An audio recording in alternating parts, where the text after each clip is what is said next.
Welcome to another episode of the Soothing Semantics podcast. I'm your host, Rafi Pinsky. Make sure to subscribe, smash the like button, leave your comments. For all of your real estate needs in South Florida, make sure to follow me at Rafi the Realtor. Make sure to sign up for my weekly newsletter, which goes out on Mondays, to keep you in the know of what's going on in the South Florida market. Today, I have a guest from the Queens, New York, a Bukharian gentleman. He doesn't cut my hair, but nonetheless, he's still got some very interesting things to say. He was a panelist on the pro-Israel side with me on Adam Sosnick's show. If you're not familiar with Adam Sosnick, he works under Valuetainment, Patrick Bet-David. Many of you who watch my videos know who that is. I'm quite a fan. So Benny was on this show last week. We discussed Israel-Palestine, what's going on in the Middle East, the geopolitics, and it was quite an interesting discussion. So Benny Rachmanov is the CEO and founder of iShook. It's a social media platform. They do publishing as well. It's a startup company. So thank you for joining me today. Always pleasure. Thank you for having me on your show. Hopefully we'll be able to enlighten all your viewers and get ideas out there, proper discord. Absolutely. So I do want to go into I do want to go into the Israel discussion. That's definitely a topic I want to cover. But how did you find yourself on social media? There are some rabbis that have gotten their names out there. There are some well-known figures, Romanis Friedman. There's a bunch of others. There's a bunch of notable Israeli rabbis. How did you find yourself out in the media world? A lot of rabbis like to stay low-key. That's a very good question, actually. First of all, we got to thank Minect and PBD's Minect, because through Minect I got connected with Adam and the whole PBD network. I mean, that in itself, it was a great idea. Like that will be a direct competition to LinkedIn, no doubt. That could be the next big LinkedIn, even better than LinkedIn, honestly. So that's one thing I want to just drop over there, because I didn't get a chance to do it in the panel in the last week's show. But in the world, so my studies of over 30 years, since 5 years old, right? Because that's the only way you can be really a true rabbi who understands and knows the full, I guess, spectrum of Torah, right? Yeah. It started when I was 5. But I was always in the social media space. I was always in the book publishing, the entertainment space. Because when you publish books, you're literally entertaining people, right? And don't forget, as a rabbi, you also kind of entertaining people with your lectures. You are an entertainer in some ways. I used to say to people, I wanted to always go to Hollywood, but I'm playing the greatest character in the world, which is a rabbi, right? Like you play so many characters. You need to go to Hollywood. Hollywood is in the rabbinical space, if for most who were successful. But I noticed something there's lacking, and that's why I put myself out there as the Rabbi Beni, because it's not really a good idea as a business owner or a CEO to start saying, oh, you're a rabbi, and start talking geopolitics or politics in general. So ultimately, I realized I got to get myself out there. There's things I know that most people don't know, because I study and write Torah for a living. Like my highest smicha, for those who don't know what smicha is ordination as a rabbinical leader or rabbinical rabbi, is as a dayan, rabbinical judge, right? So we determine the laws, we do the officiations, of marriages, divorces, money arbitration. This is my, study. I understudy by big rabbis in these things, from chief rabbis to local chief rabbis to rabbis who are bikiim, which is masters of all sects of Torah learning. And that's ultimately what it is. It's that I realize that it's lacking. It's lacking definition by many of the rabbis. I believe that most of the rabbis are not delivering the message to the other nations of the world, which we call goyim, which most people they translate the word goyim wrong. Like, oh, you're a Gentile. It's not a supremacy thing. It's just we're saying goyim, which is other nations. That's what goy means. You're other nations from what we are. People have such a bad connotation to it. The truth is there are times where we do use it negatively. but it usually doesn't have a negative connotation, and it in and Yeah, of itself doesn't mean anything bad. Yeah.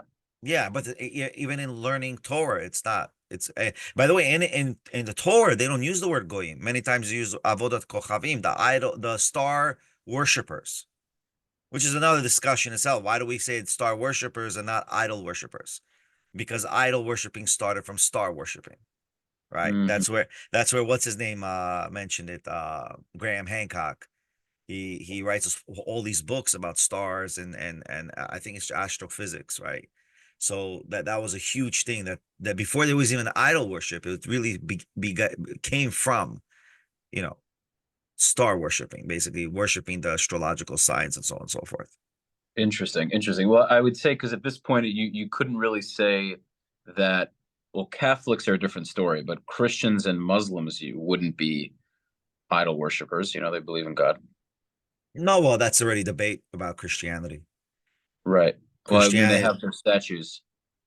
well, you have many sects in Christianity. So Right. just to say halachically in Jewish law, the Shoel Umeshiv in his responsa writes, Protestant, a Jew can daven in a Protestant church because they Interesting. don't believe in the Trinity in its literal form, according to what we understood as Protestants. Uh-huh. But you can't go into a Roman Catholic church because they believe they actually have a statue of Yeshu, right? Um, but that the Bali Tosfot actually say but for them it's not considered idol Also, worship. well, just if you're using any Torah lingo, make sure to translate it. Yeah. So the Bali Tosfot are they're called the Bali Tosfot. There's not much to translate. They're the students, the grandchildren of the Rashi, who was Rav Shlomo Yitzchaki, right? So they say that Christianity, even if you believe in the Trinitarian belief, uh, it's not considered idol worship for the other nations. It is for a Jew. Hmm. Maimonides takes it to the extreme. He says, no, it's all considered idol worship. So it's a debate within our own discourse of of Torah study of Jewish law, halakhic law. So Right. you Rabbi could rabbis disagreeing. Nothing new. Nothing new. nothing new. Yeah, yeah. Well, the famous story, right? Machloket, right? Like what does machloket mean? If you ask, what's the law about this? Oh, machloket, it's an argument. Oh, what's the law about that? Ah, yeah, that's also machloket, it's an argument. So you never Uh, you never win in the rabbinical studies because it's always a machloket, it's always an argument, it's always a discourse, always a discussion. So in that retrospect, yeah, the reality is I don't think they are idol worshippers in my perspective. I think many Christians are one of what we call in Judaism, right? Chasidei Omot Olam, the righteous, pious of the nations. And that's a big thing, even amongst Muslims.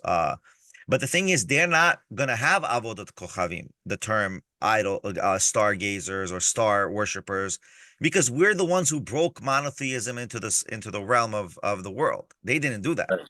Without Judaism, there is no Muslim or Christianity. That's just fact, right? Right. So that's in my point of view. So I want to bring this back. So this is all interesting stuff, but I want to bring this back into you, how you mentioned there was a lot you felt that needed to be said, things that you knew that a lot of people didn't know. Give me a little bit more about that. Give me some more information there. What are some Well, for examples? example, in Adam's in the SAS cast, right? A lot of people don't know about this concept, or maybe they're neglecting this concept, right? And this had to do with the Israeli, Palestinian conflict, where we have in the Torah something called Ger Toshav. What is a Ger Toshav? It's a secondary citizen, but with first citizen rights. So it's a secondary citizen that is a person who's a Gentile who actually could be any cultural individual. It could be a person from Greece. It could be from Rome. It could be from Germany. It can be, well, it used to be called Germania back that time, or the Gothic people in historical fact. Or it could be Chinese. And they'd say, okay, I want to live in the land of Israel, the Holy Land. I said, no problem. You got to be a Ger Toshav. You got to be a person who's willing to settle the land of Israel. We'll give you a spot in Israel, right? A house, no problem. But you're called a ger toshav. Basically, you have to follow the 7 Nohai laws, right? Which we just explained that Christianity, Muslim is 7 Nohai laws, right? Just a side point. But back then, you would have to serve the 7 Nohai laws and not be those idol worshippers. And then you can be a citizen of the land of Israel, and you don't have to fully convert. So you Mm-hmm. can live in the land of Israel, not fully convert, and still have the presence of God in the land of Israel. Basically, you feel that nature. So this Ger Toshav was from King Solomon. So why hasn't anybody ever mentioned that? Right? Why we're not even discussing that? Why do you have? And this is a good point that Pierce Morgan's does say. I'm not saying that they are extreme, but why doesn't Shmodritz and Ben Gvir, you're saying other religious aspects, you got to say this also, because then you come out to be extremists unless they are extremists. I don't know. I never spoke to them, right? But for sure, Ger Toshav, we always have demi citizens who have first citizens' rights, but they Hmm. don't have the rights to govern the society, right? Which I think is what a one-state solution will be, is that yes, Jews should be governing, the Hmm. Arabs should have the rights to live there, right? But not have the rights to govern. That's my opinion. Well, then the thing, yeah, though, not to go down this, it is relevant, but I want to stay on topic, not to go Sure, too you far on you what I'm about control it. to say. I'm just throwing it out there, bro. No, I'm no, just no, no, throwing it.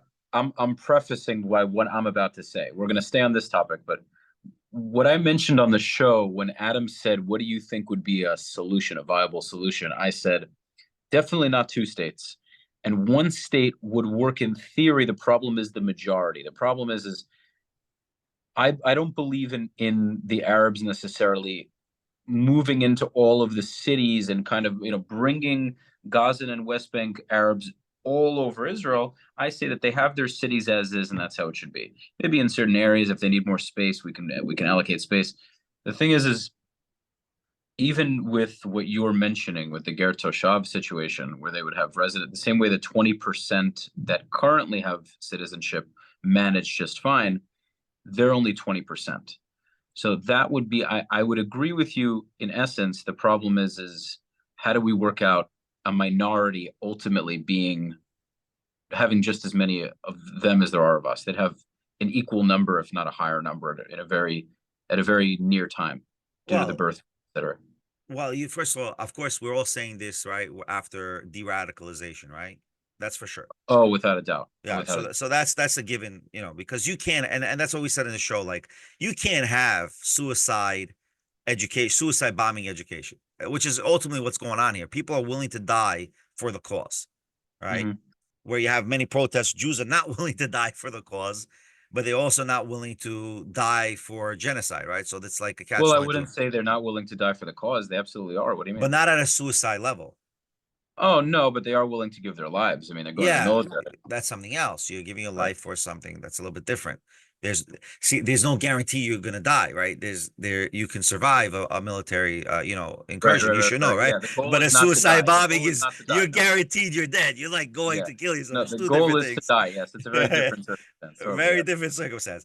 So what I was trying to say is that when it comes to the way it should be done is more like New York City, right? You grew up in Brooklyn from what we spoke before, right? So why not have like New York City? You have Manhattan, which is Eretz Israel, which is Israel. You have West Bank, which is Queens, and you have Gaza, which could be like Brooklyn. Give them a little extra footage of land, you Hmm. know. But again, it all works if they're willing, right? It has to be that they're willing to be part of society. And then have them like have a borough president of West Bank, have a borough president of Gaza, and then ultimately have them interact with the communities, back and forth. I just spoke to someone. Someone told me, actually, the cantor, the Chazan, who But you came from see, Israel. that's fine, but that's not ultimately a one state, right? A one state, you use New York as an example, anyone can live anywhere. In New York, I know you were using it just to give people context, but a one state would imply, say there's 7 million of them and 7 million of us, all 14 million would be living with each other completely, sharing every single city. And that's a very challenging thing to do because even if theoretically all of them are peaceful, maybe we could. The problem is even if there's a very tiny percentage that are very violent and very set on destroying us, now we have to deal with them internally. And we have that challenge anyhow, but now we have it on a much harder scale than we've ever had it before. But Now we remember in the green room, I told you, why is Israel called a state? because things haven't been fully Yeah, because decided. a state means that in reality, if Gaza becomes a state and the West Bank becomes a state, ultimately they can become a part of state of with Israel. So I Mhm. think personally, we have to first in Israel, we have to get rid of the word state. It's not the Israeli state, it's the nation of Israel. Right. Now that it's the nation of Israel, then you can define, okay, now as neighbors, we have Gaza, we have West Bank. Let's create a synergy. It's going to be more like okay, you're right. It's not like New York City. I think Puerto Rico is a very good example. Puerto Rico is a colonized, it's a colonial state of, it's a colonial state of America. They don't have the rights of a state, but yet they Right. have, yet they're a state. They're just like Guam, and I think the best thing is more like the European Union, where you have these sovereign countries, but yet because you're part of the European Union, you're allowed to go in and out. Sure. And that's Well, what should, and that's what I think should be with Gaza and the West Bank, where it's not just one way. See, the problem is it's one way. Like, we as Jews can't go to Hebron, right? We can't go to the right. city of Hebron. We can't go to Bethlehem. We can't go to the burial of Rachel, our foremother. Like, we don't have the ability to do any of those things. But they want the ability to come in and out all the time, but we don't have it. So that's also like a contradiction and a catch-22 when it comes to their perception and what they're trying to push. That's my understanding of it. But I think Right. first and most, as Israel, get rid of that. Drop the state. Why do we have this state name? We're an Israeli sovereign nation. These are territories, half of what was Judea originally, half of what it was originally. So I don't know where their complaint is. They have the other half of Judea. Not, like, and forget Gaza, because Gaza was never part of Judea or the King Solomon rule. That's their land. Let them have it. Who cares? I think it's a big big mistake that the Jewish Are nation is you looking for that. that's definite, because I hear arguments that Gaza was part of, what Israel initially was biblically. No, so yeah, no, that's not a fact. There's what Abraham was promised, which I believe is a messianic promise. And I tell people, are you the Messiah? If you're not the Messiah, you're not giving this land. So Ben Gvir is not the Messiah, and Shmodrus is not the Messiah, right? I mean, if they have a messianic complex, that's already their problem. If they do, right? Right, right. Right. And that's a messianic promise by God to Abraham. Okay.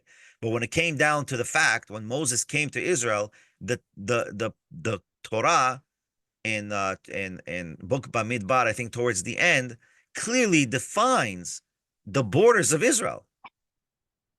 Yes, it includes Jordan, but for sure not what they're trying to say from Egypt to the Euphrates River. That's for sure not. There's part of Egypt, if I'm not mistaken. I think the entire Syria or most of it. It's from the Nile River to the Euphrates River. That's huge Right. in the Messianic calendar, but that's not relevant.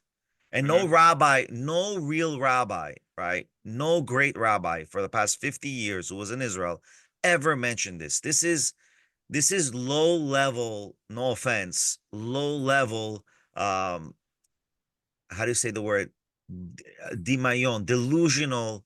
Demayon is like a delusional state of understanding of the Torah, right? You're not the Messiah. Like, I give you an example. One time a person came. Totally. No, this is not supposed to be where this is ridiculous. as far as it goes right now. Yeah. So I give you a story. I personally, listen, I don't have this desire of conquest. Like, if that's what God wills and that's what happens, so be it. And I know most Israelis are not necessarily thinking of that either. No. And it's impossible. Let's take it realistically. It's impossible to have it. For example, how can you have 7 million Jews scattered from that point to that point? It's never going to happen. Ruling over tens of millions of people. Yeah, it's not going to happen. It's ridiculous. It's nonsensical. Yeah. I don't even know why it's even being mentioned. The reality is we're doing what we're doing with what we have, and that's it. That's everyone who thinks otherwise, it's ridiculous. They're just trying to show that we have some sort of conquest complex, which is not true. Totally. This is what Kareem from the show keeps trying to push. We're in DM. I'm like, dude, let's stop DMing because we got a lot of juicy stuff for the show. We already spoke way too much about stuff I wish I had on online, but it's gonna happen. He keeps pushing that with me. I said, no. Stop trying to push this conquest narrative. I said, this is what the Arabs did to you, meaning you want to say that you are also technically not Arab, which at this point you pretty much are. I mean, you've been mixed with for so long. There, you were Islamized, you were Arabized. So you can say you're Shami and you're Arab, whatever you want to say, but you can't sit here. Right, but remember one thing: if we were a conquesting nation, then we would have conquered the land of Israel way long ago, Mhm. right? If it's in our nature to take a conquest of land of Israel, we could have done this for 2,000 years. Think about I that. mean, we could. I mean, we could have attempted to. It doesn't mean it would have happened, right? No, it would have happened if you would have gathered enough Jews around the world to conquest the land of Israel. It would have happened, right? There's no question about it. But How do Jews you are say that? How do you say that with absolute certainty? okay. I'll tell you very simple. The Jewish law states we're not allowed to start wars. That's why Right. we haven't done it. So that's the certainty. If it would have said we had to continuously conquer the land to buy it, to take it over, then we would have to do it, right? But the Right. reality is that's not how it happens. It has to happen based on what? It has to happen based on the fact that Merit. we are given the land. So the UN gave us the land. Or when you start doing aliyah to Jerusalem, which many Jews, aliyah means going back to the land, which many Jews have been doing since the 1100s till today, right? So eventually, when you have enough of a population, then it's going to grow and you'll be able to do it. Like I mentioned many times, Shchunata Bukhara, the Bukharian neighborhood, is over 150 years old, bought by Bukharian Jews, right? Like big players in the community who were back then. And many Bukharian Jews, people don't know, study in Oxford University, like Shlomo Mosaiv and many others. They studied in Oxford University. They became very powerful, very big, and they came to the position of the land of Israel. And they were able to buy so much land in Mhm. Jerusalem. Many of the lands in the old city used to be owned by Bukharian Jews. Wow. Did you look at that? Yeah, people don't get it. Like, okay, so what about the right of like they're saying the right of return, or like, oh, the houses were displaced and we took over the houses. What do you mean? We bought the land, we bought the houses, and you just repossessed them back too. So this gerrymandering of where the borders are is also a issue that we have within the community. Again, they're mixing micro events, micro disputes to the macro dispute. Well, your great great grandmother had a problem with another great great grandfather or great great grandmother has nothing to do with the geopolitics of whether this land is the land of the Jews or not. Right. Right. So I had an interesting conversation also with Kareem, and he keeps saying, and this is definitely something I'd like to hear your thought on. He's saying that when it says, Bnei Israel, or as it says in the Quran, Bani Israel, that's how they have it. It refers to all the people in that region, not just Jews. So his argument is, oh well, the land wasn't just promised to you; it was really promised to all Semitic people, not just Jews. So, okay, that's a problem with the understanding. Okay, so I'll explain what that means. Very simple. So I'm going to give you a quote, okay, from the Talmud, okay, from the Mishnah. It says, "Kol Yisrael yeshlem chelek l'olam haba." All of Israel have a place in the world to come, which is the place of resurrection that we believe in, right?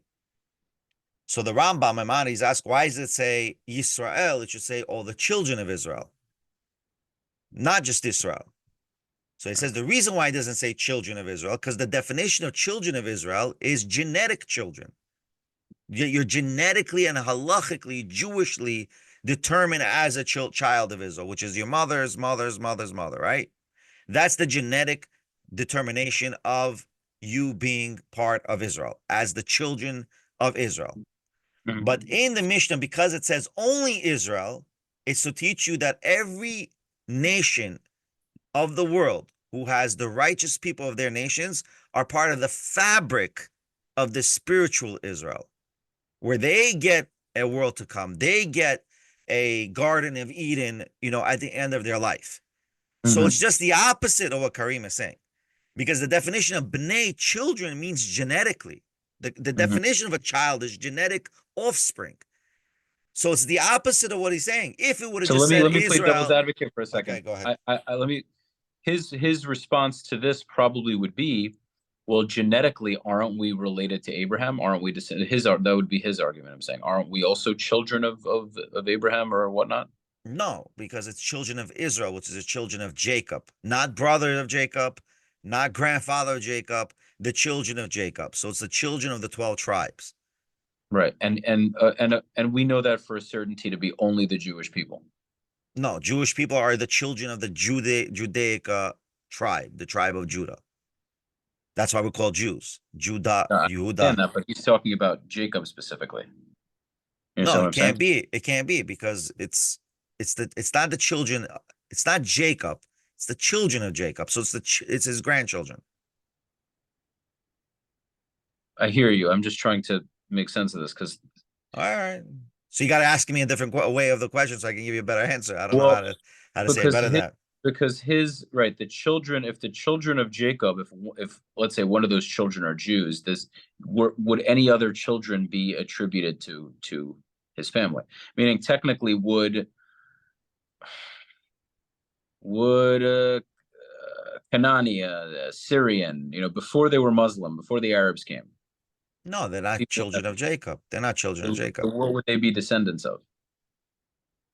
Of other nations, of other groups, ethnicities. They will not be at all part of the Jewish nation. I mean, the only two tribes that are left over from the exile, the first temple, is the tribe of Judah and the tribe of Benjamin, right?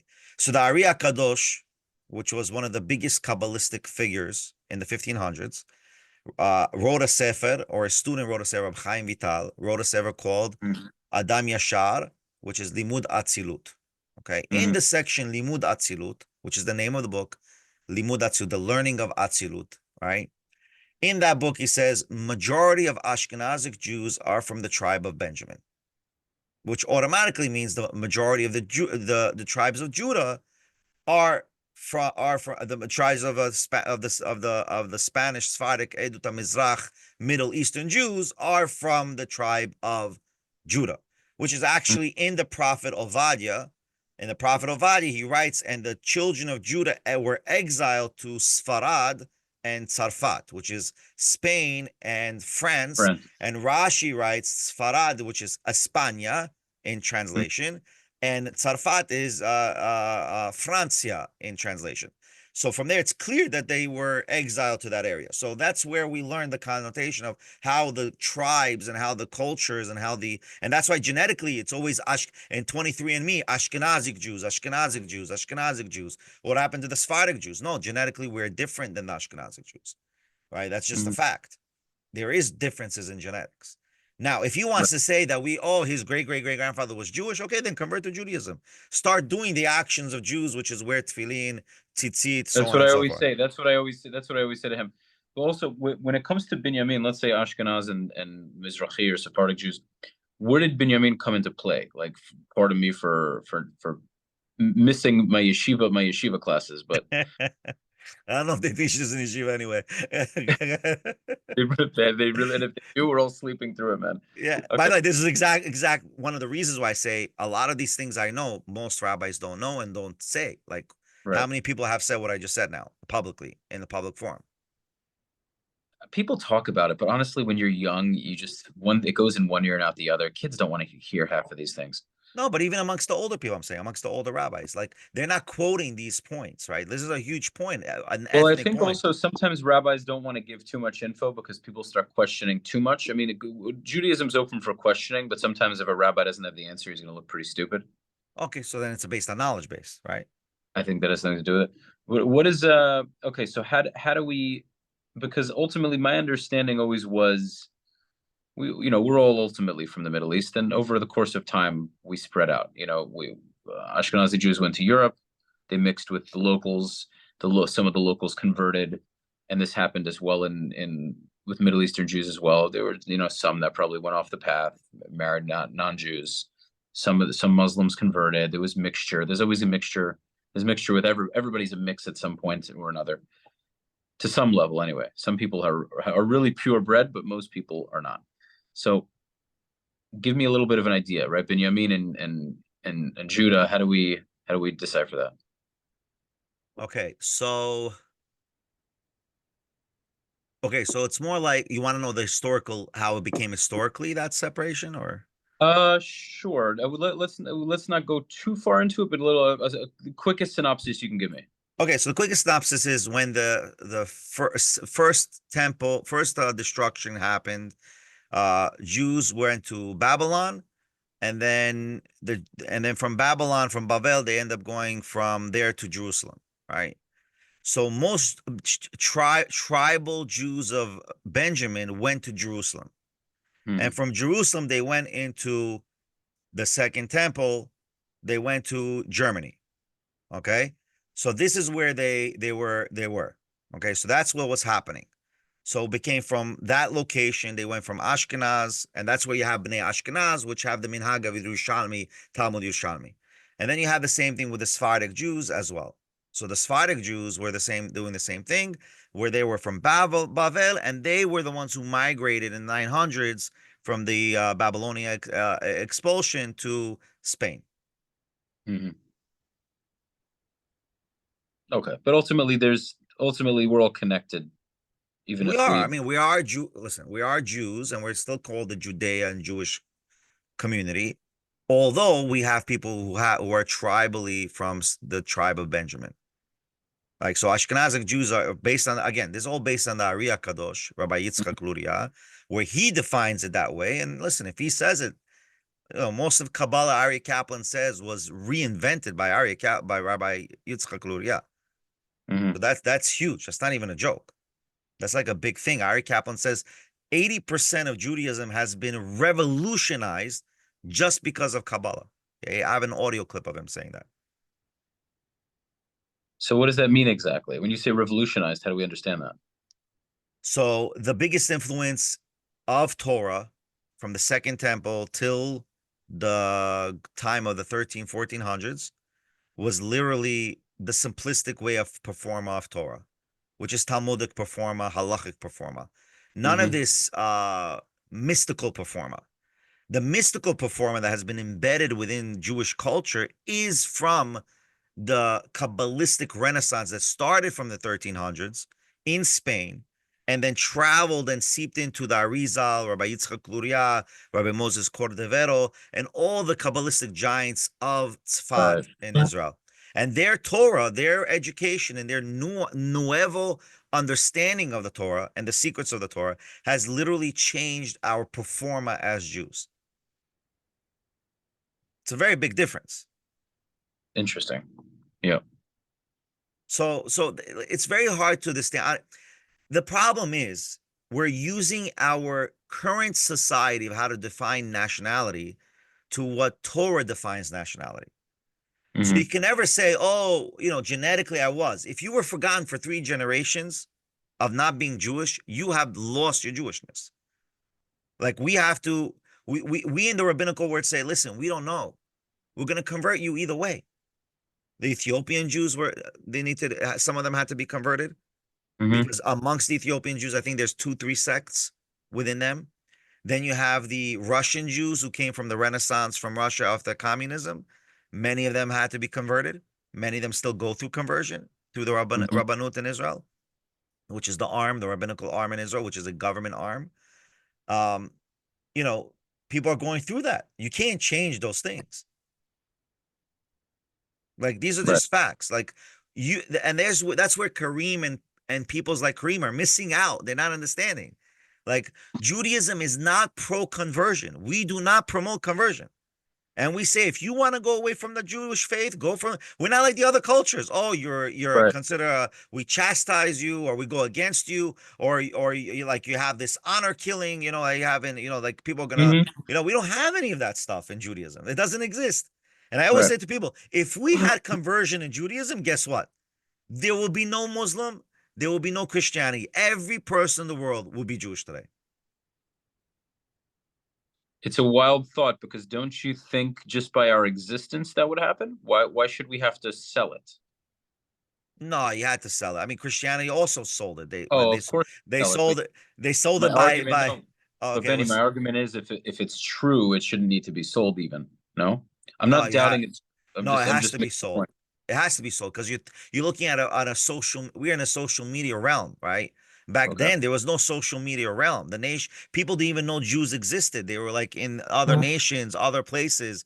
It wasn't like they knew about Jewish people. And who knew? And those who knew about Jewish people were probably only the aristocrats or the leaders or the government officials, where they knew about King Solomon or they knew about King David and they knew about all these other, or only 4 neighbors. You think the king in Spain 3,000 years ago knew about Jews? No. Or the king in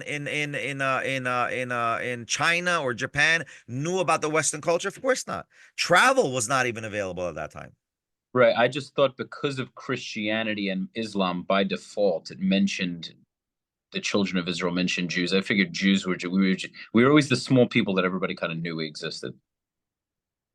Well, that's another question. Why do they mention children of Israel, right? And not Jews, Judea? But you do Mhm. have places where they say Yehudi, Yahudi, Yahudi, right?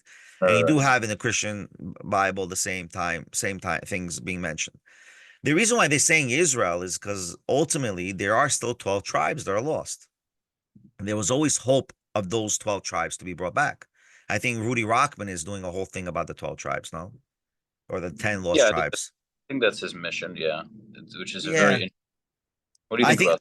I think that's a failed mission because there was a great Kabbalistic giant that Rabbi Ari Kaplan introduced in his book Meditation and Kabbalah, and he's been the talk of every professor in university for decades since the 1920s. His name is Rabbi Avram Abulafia. Rabbi Avram Abulafia says that he tried to travel to the river of Sambatyon, which is a famous mystical river that crosses you to the land of where all the 10 tribes are. He traveled to find the Sambatyon, but then there was the Crusades, the War of the Crusaders, and he was stopped from getting there. And he said, that's it. There's no way to get there anymore. And that's what he says. So I don't think anyone will ever get to the Sambatyon. And I don't think the Sambatyon is anything literally that you can find here. I think it's metaphorically. I think it's in a different realm. I believe in different realms in Judaism. Judaism does believe in different realms. There's Mm. many sources and people not reading it to see it that way. When you say different realms, you mean some other kind of planet orbit something, like because I'm thinking sci-fi movie. That's where my brain goes, right? So Think more alternate realities or alternate existence within the same reality. I'm not a shrooms guy. I've done it twice, but I'm gonna need some shrooms for that. No, but the shrooms do it, but it's not the shrooms that are. Man, I mean, the Gemara says, the Talmud Have says, Rabbi, have you done some psychedelics in your life? never in my life. I believe Torah is the ultimate psychedelic, so you don't need No, it. I hear you because I would say I am very confident that Jews back in the day is I even think some prominent ones were probably doing it. No, can't do it.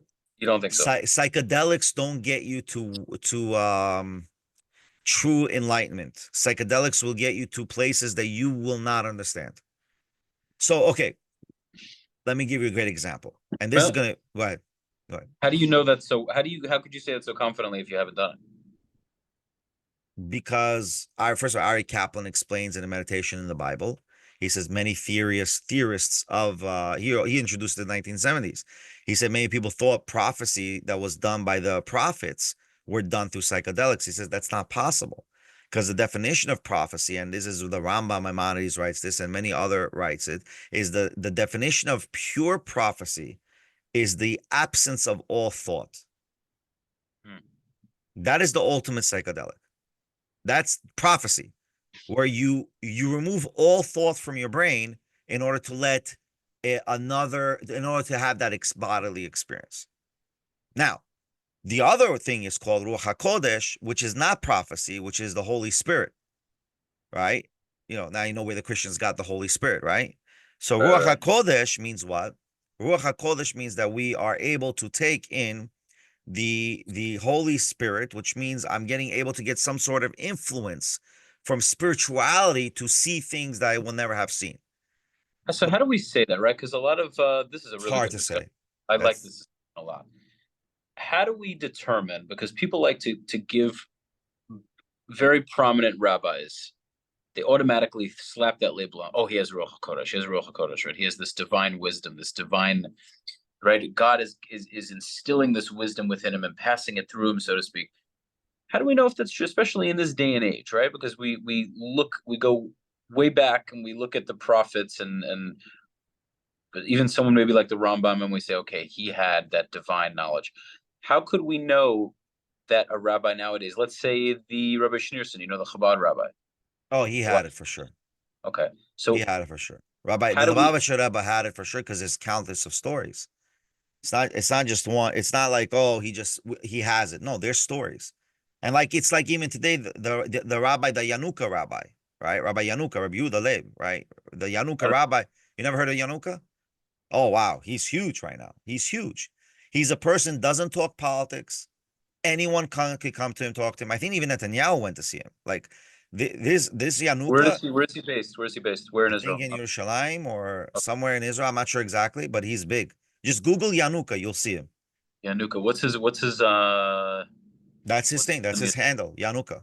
No, no, no. I'm saying what's his lineage? Like I'm saying not his lineage, but what country was his He's Spanish, I think. Half, I think he lived in Spain. Not sure details, but he's big. He's huge. He's okay. like Mamash, and there's stories, countless of stories. Like one of the famous stories, short story. A guy says he comes to the Yanuka. He says, "Oh, I wanna have a house. I wanna have a house. I wanna have a house in Yerushalayim, in Yerushalayim, in Yerushalayim, but I can't sell my house in Tzfat, right? Mhm. Like I want to have a house." So he says to him, or he want a house in Tzfat. And he said, how can you get a house that you want in a certain place when you speak Lashon Hara bad about that place? He says, if you want that place to give you the blessing of having that place, and he never spoke to him in his life, how did he know that this person was speaking Lashon Hara or bad mouthing the place that he was trying to get out of or trying to get into, right? So like there's a whole story about this guy gives this whole story, 20-minute explanation of it, this life event that he had. And he says, how did the Rabbi Yanuka know that? So I don't think it's Ruach HaKodesh like the big players back 2, 3, 400 years ago. It's Ruach HaKodesh with a slight Siyata Dishmaya level. That's the way I think of it. So Siyata it's pretty much Dishmaya means, just to translate, Siyata Dishmaya means that you have heavenly influence. it's like a sixth sense. I think Exactly. think on less of a level, some people have a very, very, very strong ability to read somebody. Some people have a really strong power, not even wholly religious people, but I think some people, especially after many, many years of life experience, if they've been successful in different areas, they come to somebody can walk over to them and they can pretty much analyze that person in seconds and say, okay, he has these traumas. He maybe he they look at first, you look at him physically. Okay, he's in shape, fine. He takes himself shit. All right.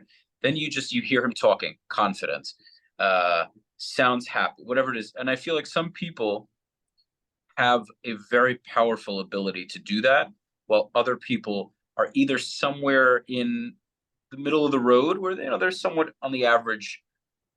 They have an average scope of intuition, and then there are people that have no read on it whatsoever. You Right. know. Right. It depends on the person. I mean, some people are born with intuition and mind reading capabilities. That's for sure, no doubt.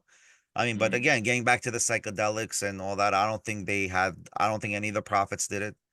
Music was a fashion of reaching that frequency.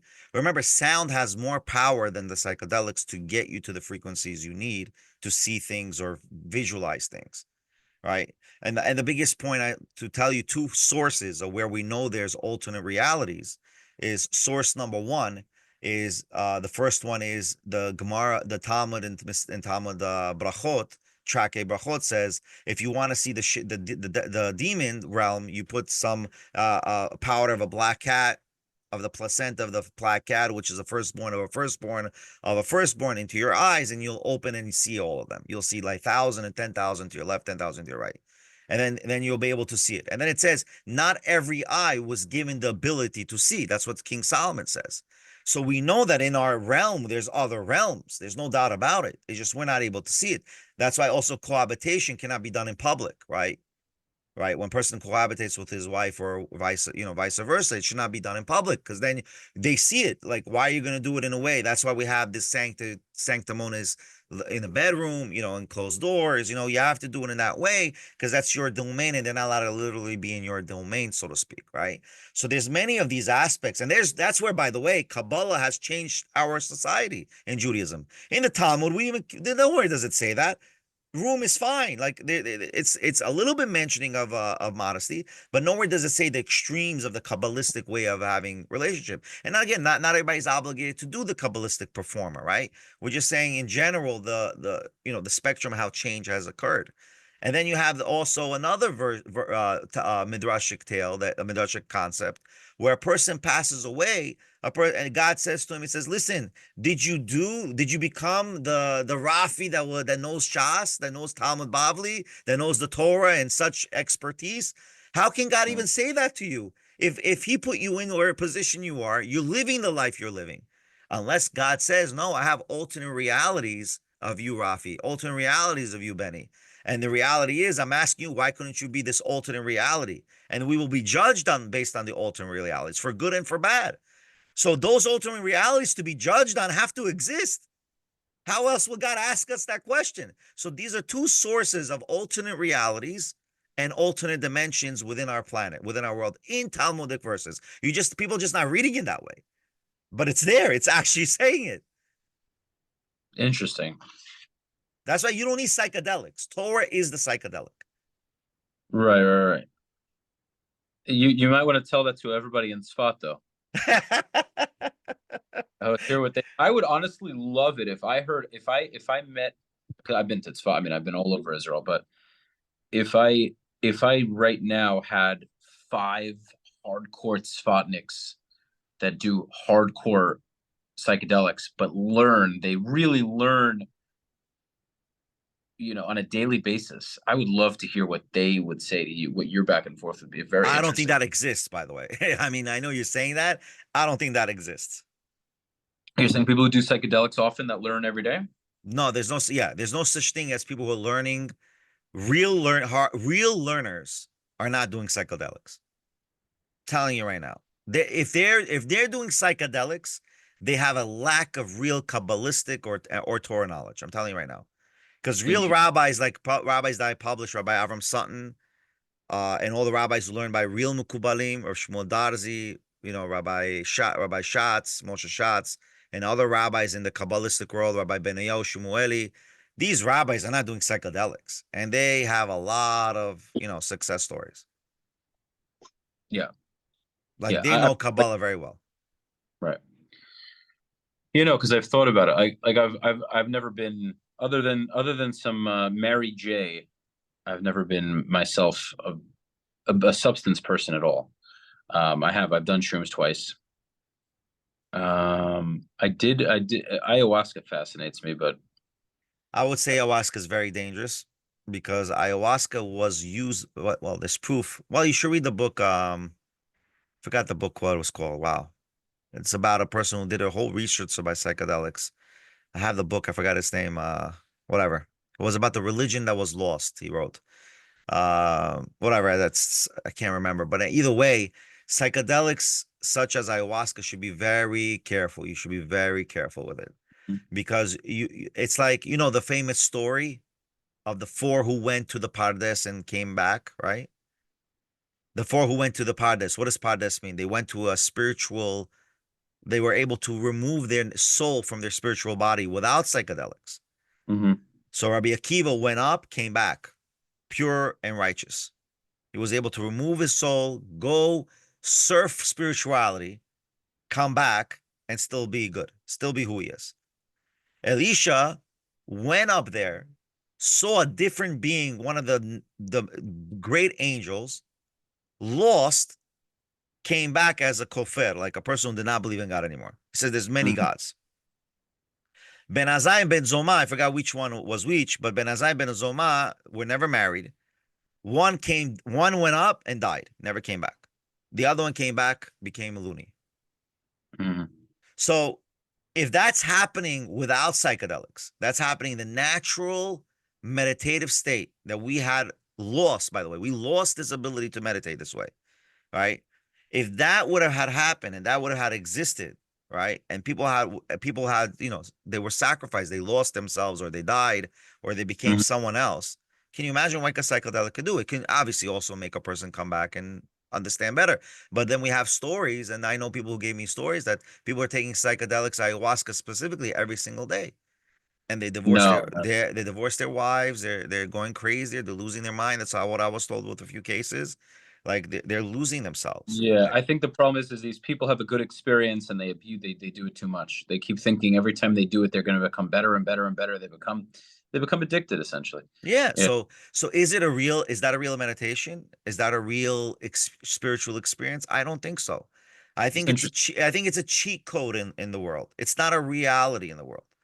I think this is the type. I think the ayahuasca was what brought like the Aztecs and all this type of and the Egyptians with children sacrifices, with literally in the Aztec world where they used to like rip people's hearts out alive. Yeah, yeah. Yeah, like this is what Did you it see that does. movie? Did you see that movie, What Apocalypto? Apocalypto? I don't remember. I saw it maybe, but I don't remember the whole thing. It's like I, I don't want to admit that I watched the movie, Rabbi say, but no. It's not. It's maybe when I was I younger. might. Might have. You have a good 72 inch in the bedroom. You have a closet so your kids don't see it. You know, Nah. it But again, opens, it when comes you're down from the ceiling. it's hiding. It's hiding, right? I only watch sports. I only watch sports. Yeah, yeah, yeah. No, even that, I'm already done with sports. After Michael Jordan retired, I'm like, I'm done. Forget I don't about watch sports at all, man. I really don't. I'm just yeah. So okay, so I love the spiritual talk. I didn't know it was going to go there, and I like it a lot. I do want to go a little bit back. I want to throw the Israel conversation it. back Sure, in a sure. little We can bit. throw it back because they did use certain drugs what I heard in the reporting, the Hamasniks. They Oh, use certain drugs. yes, they did. Many of these like Islamic radical groups do. ISIS was known to use it. I'm pretty sure. I think Sudanese or Somalian groups are like Boko Haram, Al Shabaab. Pretty sure they use them So as what is well. it to tell you? It's to tell you that they're being mastermind by people in order to dull their decision making, their conscious, right? Because what they're trying to say, because of these things, they're innocent, right? But I don't believe they're innocent. They knew what they were taking, they knew what they were doing. That's my opinion. Yeah, yeah, yeah. What I want to go into really, what I've noticed, for example, there was this guy maybe about 4 years, 5 years younger than me. I had him on my show. I did a debate with him and Mordechai Kedar. I'll send you the link. And pretty knowledgeable kid, knows history, not stupid, socially Okay. strange. I'll send you the video. You'll see what I'm saying. Okay. And he was very receptive to what I said on the podcasts I've done with him. And then once October 7th happened, reverted back to his crazy pro Hamas ways. I wouldn't say reverted back because they're always there. But I had this belief because of how receptive he was that maybe there was actually I maybe got through to him. And I think I have this when I talk to Kareem, I have this kind of deja vu. When I speak to him, I kind of feel like I'm speaking to the other guy. Right. But And Kareem is a good guy, by the way. Side point for everybody to know. He's a great guy. I he chilled with is him that a good guy. night. I think he is a good guy, and I think the other guy I spoke to also has good in him. And I think I have that ability to see good, even if I vehemently disagree and oppose somebody's views. I can still remove these things, and I can see the good in the person. I think the person is just rooting for the other team and Well, doesn't understand much. they say the same thing about us. Whatever They you're would, saying right now, they're yeah, saying the same thing of about course, us. they would say anything about us. Right. Yes, So I you know do what I understand. do? I do a side point, just a side point. I don't care what your opinion is. In a sense, Right? not you personally. I mean, Yeah, of course. I will acknowledge it. I will appreciate it, but I don't care. That doesn't make me interact with you for a yes or a no. I interact with everybody. So I Sure. don't care whether you know or not. Like, but if I'm in Israel, I'm not gonna interact with you because it's a different vibe over there. Like those are the people who are trained to really kill others, right? So that's something that like I will not. It's the same reason why I will not with a person who's part of the Crips or the Bloods, right? Of course. I'm not gonna hang out with them. Either it could be cool people. I grew up with people who were part of the Crips and the Bloods. My Yeah, uncle said, yeah, yeah. Benny, be careful. They're part of the Crips and the Bloods. You can't be. But I used to be nice to them, and they used to be cool with me. They never said anything to me. But they were neighbors from my. They actually lived next door to my uncle, and and we were all cool with it. But again, they're still part of the Crips and the Bloods. If you piss them off in a certain way, You know, you're getting yeah, shot. right. Yeah, yeah, yeah. I'm not naive to that whatsoever. What it really comes down to just a difference in interpretation. Some people you just can't change minds. They have their beliefs in how the world is supposed to turn, and we believe the world's supposed to turn a different way. And the thing is for me, I'm not expecting to change the minds of the people I'm talking to. For me, it's twofold. For me, it's to give other Jews who are less willing to be proud of who they are. They're more of the type to hide and be quiet and be shy. I want them to feel that they should be able to do the same thing, even if it's not on social media, but say in the street, whether it be in the way they walk down the street, having a sense of pride and loving who they are, as far as being a Jew goes. It's very important. So I think even that's my focus. But also, I also want to talk to the people that don't necessarily know where they stand, viewers of my channel or viewers of Adam's show who don't really have enough knowledge on the matter. They can draw their own conclusions. And so I think it is very important. If the other side is going to have a voice, we should have a voice too. I think it's as simple as that. Right. Well, there's more of them talking than us. That's the problem. There's a lot more of them. Right. That's true. But when we are able to promote it better, I mean, the reality is, if you want to get back to the Israeli conflict and what's going on there, it's the main thing is that I think, and this was really proven in Adam's show, where the peoples who are talking are not talking based on reality. They're talking based on a philosophical tenet. Like, how so? Kareem, Because okay, so Kareem is saying, if the West did not get involved, that's a philosophical concept. You have no proof if the West did not get involved, whether we will be in the same situation or even worse. what about isms? Right. What about, it's more than whataboutisms. They're creating a whole like literal building and structure, psychological and mental structure of how it's actually supposed to be or actually was. Well, I know enough to say, as a 30-year-old young buck, I know how it would be with or without the West.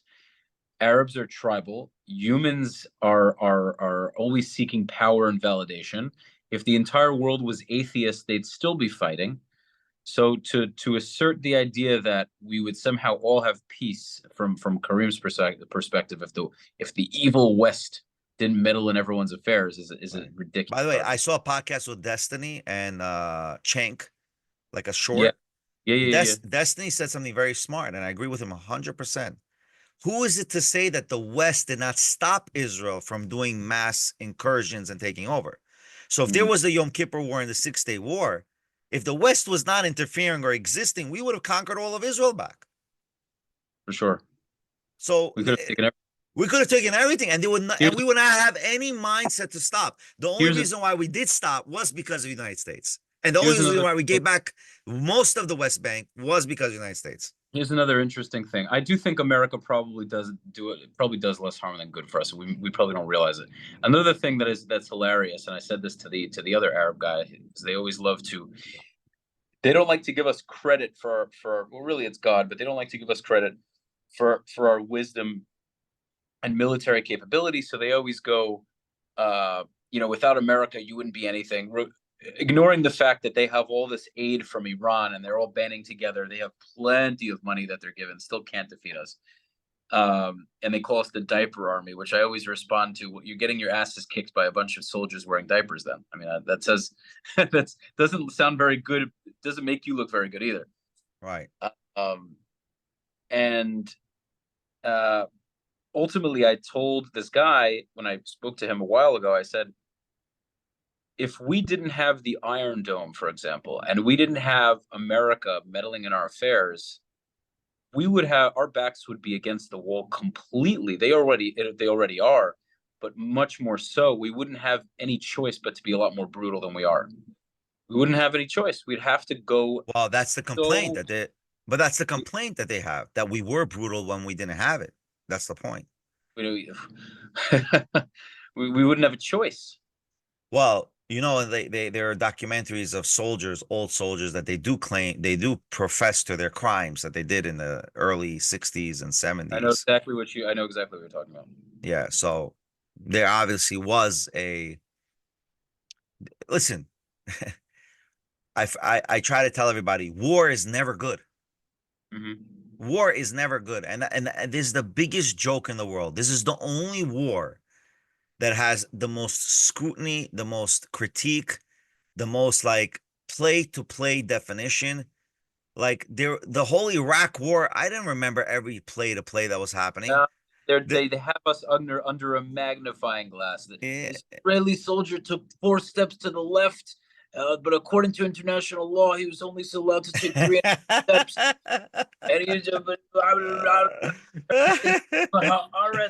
Haaretz said that this guy did this, and but we found out that actually, like, everything. So meanwhile, they're slaughtering each other, and they don't. You ask any of them about the stats, the data, the dates, the time. They have no clue. 99.999% of them have, if they have any kind of clue, it's pretty much nothing. And most of them know nothing about this war either, but they know so much.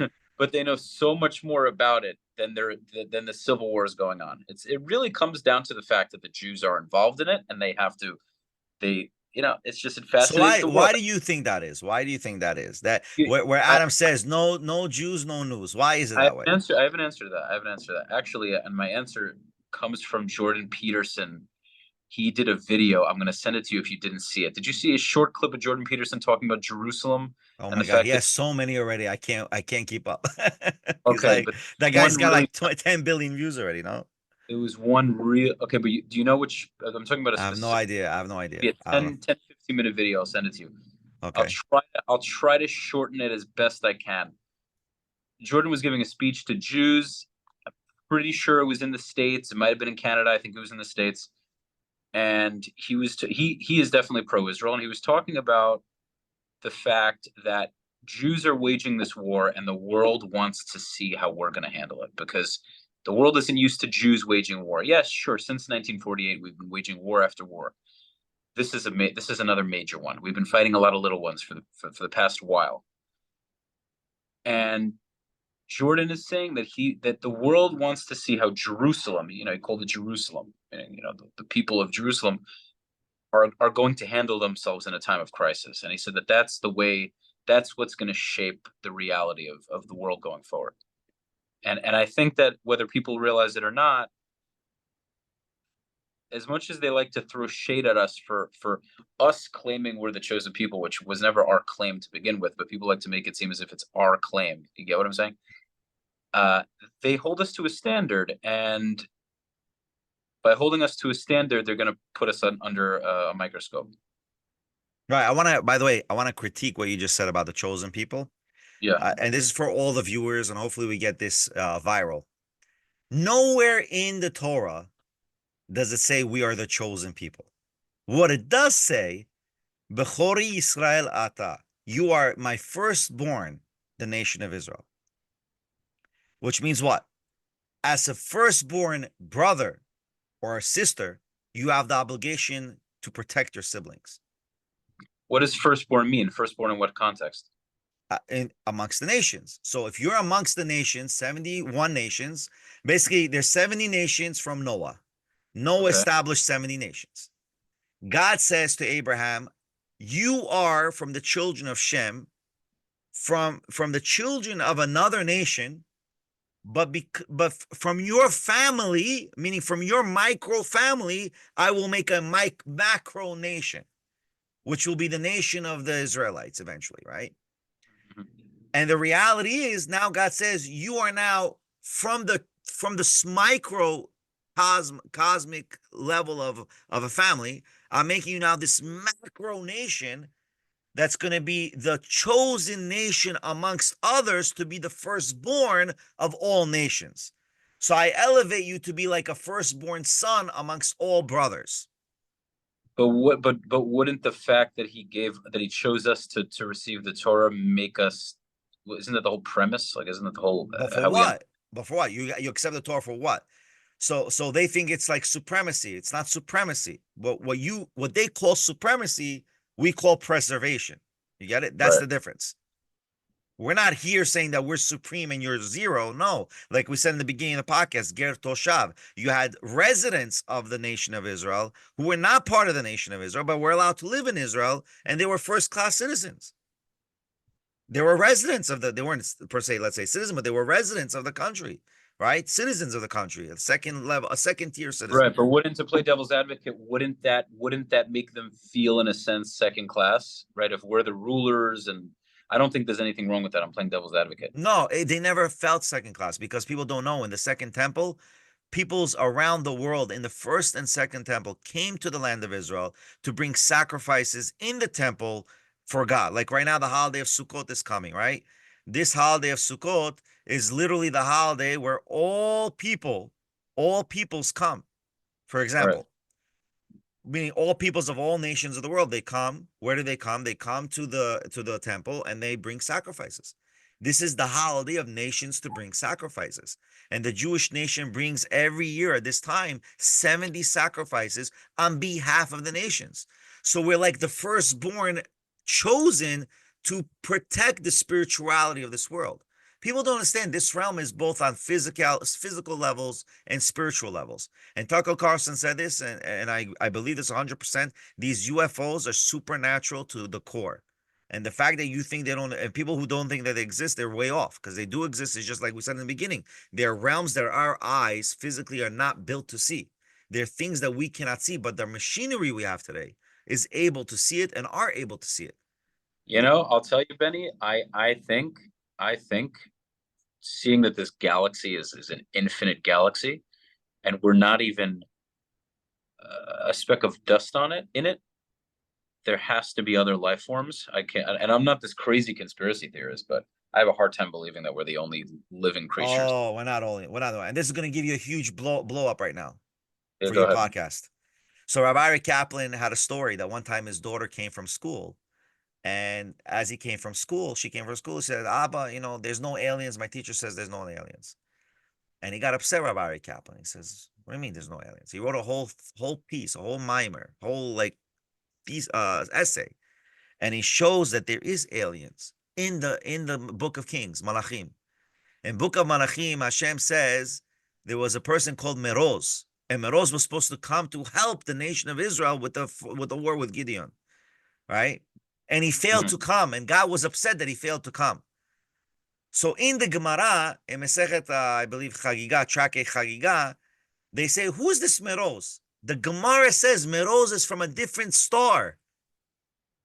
Meroz comes from a different star. One person says in the Gemara, no, he's a very prominent person. The other mimer, the other figure in the Talmud says, no, he's a person who comes from another star. Mekochav acher. What does kochav acher mean? Another planet. Oh yeah, another planet. Yeah. So Ari Kaplan shows this. He creates a whole they made a pamphlet out of it, and he sends it to the teachers. They all kept quiet. So in the Talmud, of course, there's concepts of in our Tanakh. There are sections that show other beings that existed in this planet. And by the way, I'm writing a whole book about this. It's like my new book is coming out very soon. That exist on this planet or that exist in the galaxy? Well, if they're here or other galaxies, it's both. It's vice versa, The craziest part is what purpose do they serve? So they're not allowed to intervene. They're not allowed to intervene.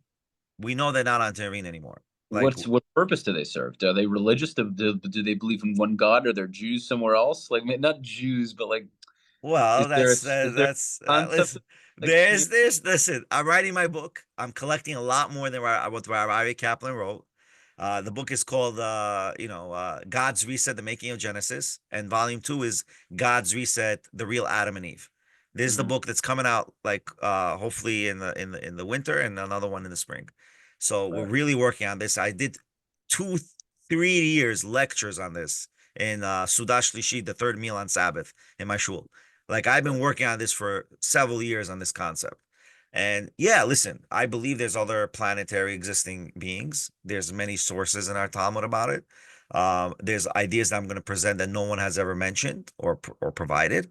And again, we are missing, and that's, by the way, I told this to Adam. That's why we're called the chosen people.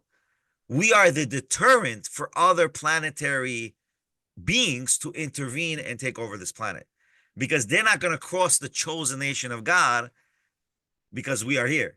You get it? We are the protectors of spirituality. That's a crazy concept. Yeah. No, obviously very few people are going to take our word for it. Well, it's part of it. I get it. It's religious testament. It's not. Yeah. It's not going to be. Listen, it's not necessarily.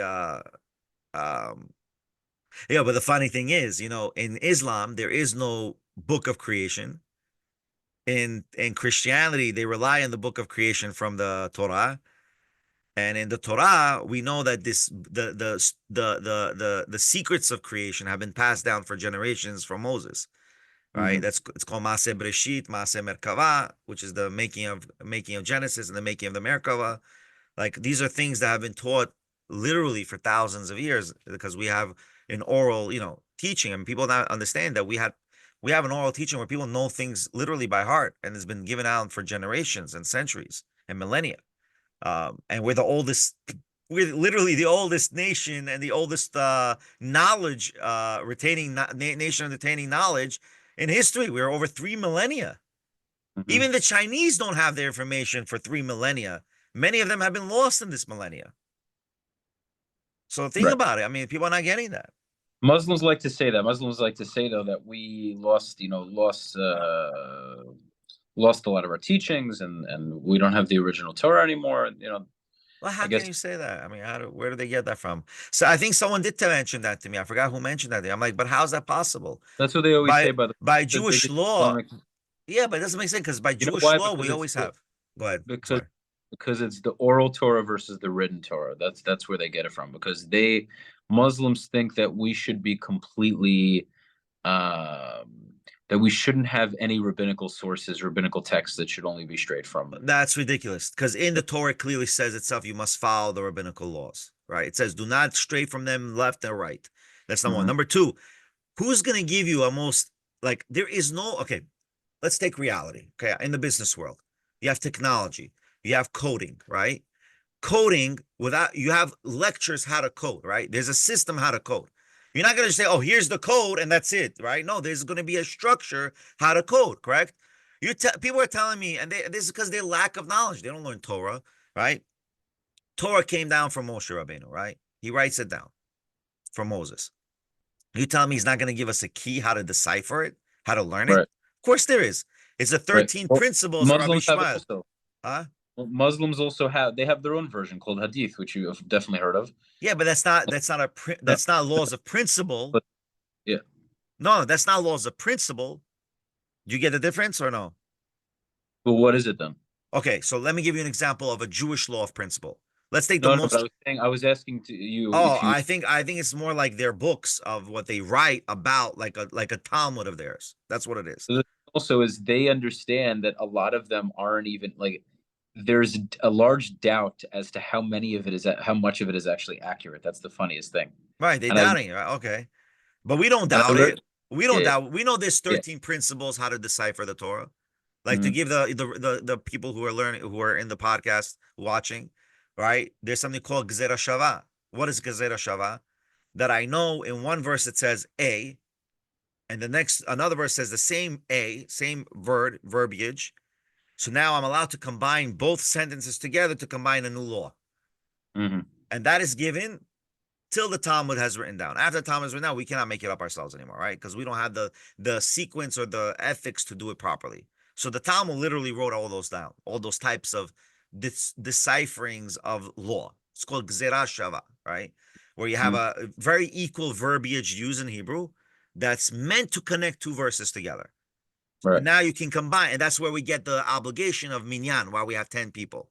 Because the place where God says, sanctify yourself, right? And it says the word Edah, which is the congregation. And then when we sent the 10, what's it called? Spies.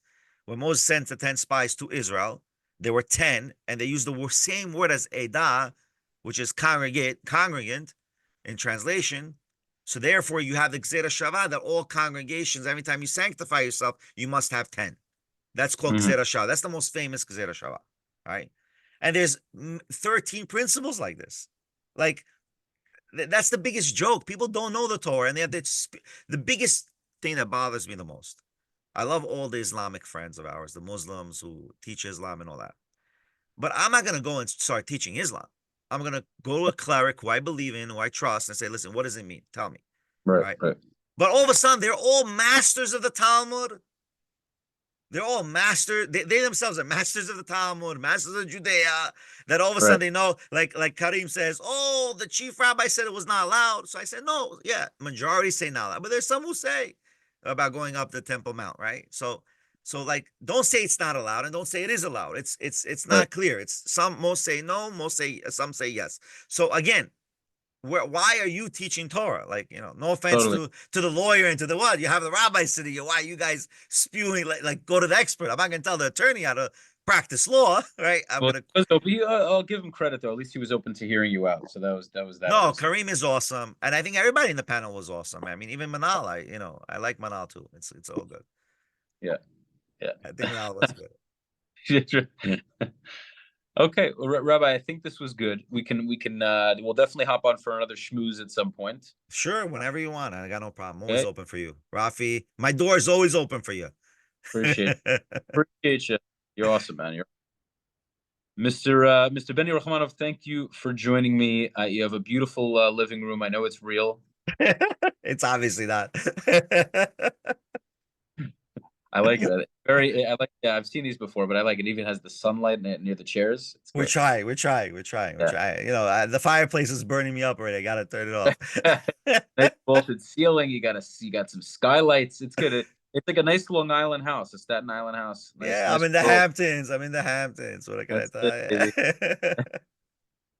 Ladies and gents, make sure to follow Rabbi Beni Rachmanov on his social media platforms, which I will add in the description. TikTok, Instagram. You're on Facebook as well, right? Facebook, and we have YouTube's. Twitter as well. You're on X as well. Twitter, X, yeah. iShook Co. Yeah. So iShook. That's the letter I, like shaking in past tense. Yeah, like shook. SHOOK.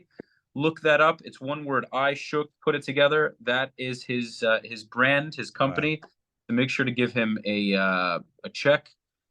As always, guys, make sure to subscribe, like, and share.